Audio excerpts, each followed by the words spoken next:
2 वर्षाच्या आत मी उपजिल्हा रुग्णालय पूर्ण स्टाफ सह कार्यान्वित करणार। खरं तर चाळीसगाव तालुक्यासाठी ही महत्वाची आणि आनंदाची गोष्ट आहे। 3 तालुके मिळून एक उपजिल्हा रुग्णालय द्यावं अशी शासनाची धोरण, शासनाचे निर्देश असताना देखील आपण ते उपजिल्हा रुग्णालय चाळीसगाव तालुक्यासाठी मंजूर केलं।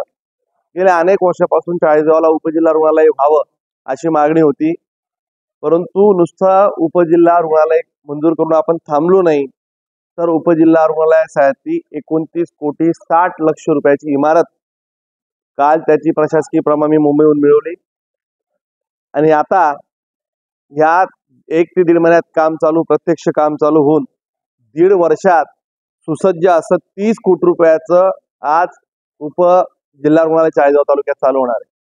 त्या अनुषंगाने तिथं सगळ्या स्पेशालिटी फॅकल्टीचे डॉक्टर्स येतील, सगळा स्टाफ वाढेल, त्यांच्या सगळ्या स्टाफ क्वार्टर्स वगैरे आम्ही सगळ्या चालूही केले आहेत।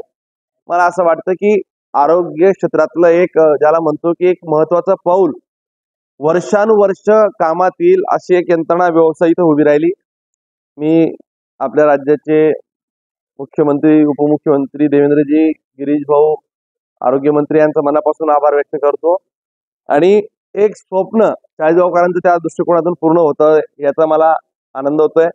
मालेगाव, धुळे, नाशिक या हद्दीवर, औरंगाबाद या सगळ्या हद्दीवर आपण चाळीसगाव होतो, आपल्याला इथं तेवढी मोठी व्यवस्था नव्हती। आता बऱ्याचशा गोष्टी इथंच घडतील आणि आता याच्यासाठी फार काळ वेळ वाट बघण्याची गरज नाही। 1.5 ते 2 वर्षाच्या आत मी उपजिल्हा रुग्णालय पूर्ण स्टाफ सह कार्यान्वित करणार।